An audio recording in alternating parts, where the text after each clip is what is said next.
Okay, Melissa Prax joins us now. Thank you for coming on to Newsy now. I'm Thank so you. excited. Yeah. We're like here together. This is awesome. I loved that story. I wanted to focus on Hallie first. Yeah. Because she's amazing. I love that she loves rap. Yeah. It's one of her passions. And usually when we see stories about someone who has some sort of passion, they're artistic, you usually see the framing kind of be like using rap to overcome something, whatever it may be, X, Y, and Z. I noticed that you didn't really go with that angle when it came to telling her story. Why was that? Yeah, so I think it's really important to think about the way that people with disabilities have been framed. And also I think people with chronic illnesses or people with mental illnesses, I think there's misunderstanding about these communities. They're obviously very different experiences, but they're all framed in the same way that if you do something, specifically something inspirational, you will overcome that experience. You don't though, you know, and that's okay. Like, it's okay, I think, for someone to be navigating their life with that experience. And so for me, the important part was what does she have to say? How is she describing it?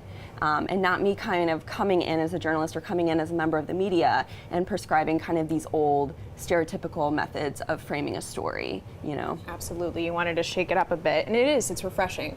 We're used to seeing very similar storylines, and especially with something like this. But I wanted to scale back a little bit, scale back from Hallie and talk about the general conversation that's going on with sex education and then the disability community and where those two are together. I mean, what's going on with that?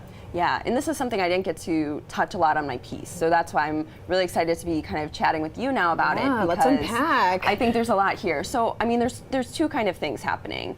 One, you have sex education in the U.S. is kind of its whole other conversation. A whole other story. So different states really view sex education differently, whether sex education should be in the classroom, if it should be abstinence first, whatever. Then there's a whole other conversation of a lot of students with disabilities, specifically who are put into special education programs. I put that in quotations because the disability community, that's a little bit of a controversial program.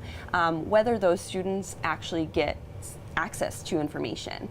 And sex education, it's important to remember that sexual interaction is one part of that. But a huge other part is learning about autonomy of your own body, learning about your own body parts, learning about consent. These are things that aren't always included in sexual education programs either.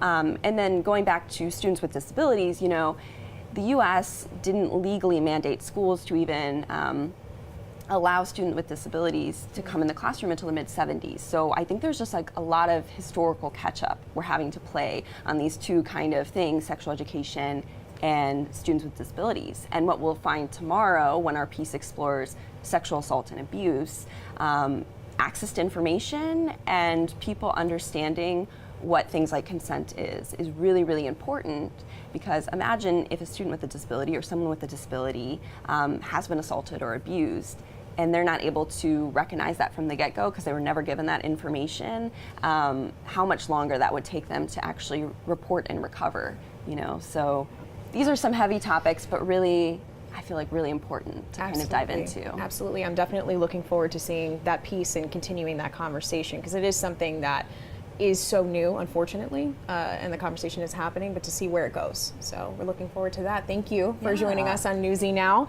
We're back in 2 minutes.